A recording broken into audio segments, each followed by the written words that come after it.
नमस्कार,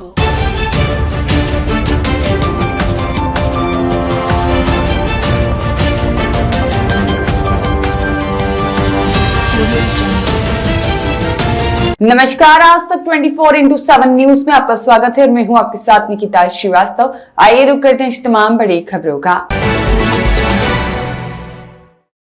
लगभग 12 गांवों की सैकड़ों एकड़ गेहूं की फसल जलमग्न हुई, सत्ताधारियों के ऊपर लगाया गया आरोप।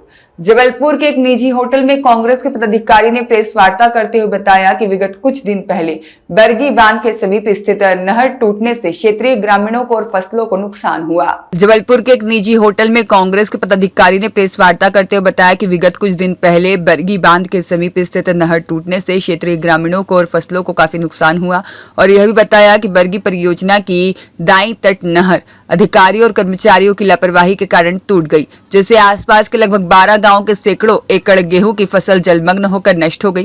किसानों द्वारा पिछले 4 वर्षों से नहर में रिसाव की शिकायत की जा रही थी, लेकिन समय रहते सुधार कार्य नहीं हुआ। नहर टूटने से जबलपुर, सिहोरा, मझोली और पनागर क्षेत्रों में सिंचाई प्रभावित हुई है, जिससे लाखों एकड़ फसल बर्बादी की कगार पर है। नहर की मरम्मत में समय लगने से किसानों को भारी नुकसान होगा। प्रशासन द्वारा मुआवजा देने में असमर्थता जताई गई है, जिससे किसानों में आक्रोश और निराशा बढ़ रही है। जबलपुर के एक निजी होटल में कांग्रेस के पदाधिकारी ने प्रेस वार्ता की और बताया कि विगत कुछ दिन पहले बरगी बांध के समीप स्थित नहर टूटने से क्षेत्रीय ग्रामीणों को और फसलों को नुकसान हुआ और यह भी बताया कि बरगी परियोजना की दाईं तट नहर अधिकारियों और कर्मचारियों की लापरवाही के कारण टूट गई है, लेकिन समय रहते सुधार कार्य नहीं हुआ। नहर टूटने से जबलपुर, सिहोरा, मझोली और अन्य क्षेत्र में सिंचाई प्रभावित हुई है, जिससे लोग काफी निराश हैं। इस तक काम पूरा करें टनल का, कौन सी टनल, लेकिन वो काम अगर हर दिन 2% ठेकेदार से काटना था, वो भी शायद कोई नहीं काटता है। और जब नहर फूट गई यहाँ जबलपुर में, तो टनल अगर पूरी भी कर दोगे आप, तो आगे पानी कैसे जा पाए? इसमें बड़ी शंका है कि इस तरह से भ्रष्टाचार हुआ है यहाँ जो बैठे, चाहे वर्मा जी हो, चाहे उच्च अधिकारी हो, चाहे नेता हो, उस सब अखबारों ने, आप सबने इसको प्रमुखता से प्रकाशित किया है, लेकिन सरकार और सत्ता में बैठे लोग इसको घोर लापरवाही बरत रहे। बरगी डैम में भी रिसाव है, उसकी तरफ भी कोई ध्यान नहीं दिया जा रहा। किसी दिन बड़ी दुर्घटना से आशंका व्यक्त की जा रही है कि बरगी डैम में जो रिसाव चल रहा है, उससे भी एक दुर्घटना की बहुत बड़ी आशंका है, हमारे जबलपुर को खतरा है। और इसके दोषी अधिकारियों, भारतीय जनता पार्टी सरकार है, और जो भ्रष्टाचार इसमें चल रहा है, जो कट्टी यहाँ तक पानी नहीं पहुंचा पाए आज की सत्ता में सरकार। इसलिए इनको सजा मिलना चाहिए और हम इसको लेकर मध्य प्रदेश कांग्रेस कमेटी द्वारा जो भी जिले प्रभावित हो रहे हैं, उनको सबको लेकर एक बड़ा वृहद आंदोलन करें। लगातार बैठे खरबों का घोटाला, अगर ईमानदारी से, अब क्योंकि केंद्र में बैठी उन्हीं की सरकार है, तो केंद्र में बैठी सरकार से हम ईमानदारी तो उम्मीद नहीं रखते, क्योंकि इसमें सब शामिल है।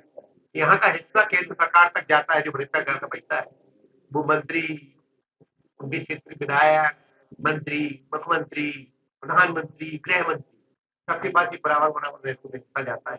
इसी कोई कार्रवाई नहीं। हाल ही में एनपीडीए मुख्यमंत्री के पास मुख्यमंत्री के पास, यही तो दुर्भाग्य की बात है कि मुख्यमंत्री के पास विभाग है और इतनी बड़ी घटना हो गई। क्या यहाँ के जो जनप्रतिनिधि है वो मुख्यमंत्री के संज्ञान में नहीं लाए? मुख्यमंत्री के लिए कोई बड़ा बात है जब कलेक्टर को निपटा सकते हैं, क्योंकि छोटे अधिकारियों को निपटा नहीं सकते जो दोषी है। इसलिए दोषी है कि किसान लगातार 5 वर्षों से शिकायत कर रहा है कि यहाँ रिसाव है या सीपेज है। जब मैं गया वहाँ, आप सब मीडिया के साथ भी लोगों ने देखा, तो उन्होंने कहा कि इसका हम टेंडर के लिए 2 साल पहले दे चुके, जबकि उस क्षेत्र का जहाँ रिसाव है कोई टेंडर की मंजूरी के लिए लगाया नहीं गया, ना टेंडर निकला। अगर 2 साल पहले दिया है और टेंडर नहीं निकाला, बड़े अधिकारियों की गलती है। और किसानों के कहने पर अगर टेंडर नहीं बनाया, दूसरी जगह का टेंडर बनाया, तो छोटे अधिकारियों की गलती है। इसमें जो रैकेट है, ये पूरे फंस रहे हैं, इनको सबको निपटाया जाए। अजय बिश्नोई जी ने पत्र लिखा है सरकार को, नाराजगी जताई इसको लेकर। देखो, अजय बिश्नोई जी तो इसलिए कि वो पिछले थे, इस समय भारतीय जनता पार्टी उनको मंत्री नहीं दे पाई, अभिषेक निगम की बात कर रहे थे, तो समय समय पर उनका आपसी झगड़ा है एक्चुअल बीजेपी का। लेकिन अजय भैया भी खुद मंत्री थे, पर अधिकारियों की लापरवाही से बड़े हिस्से में छूट गई।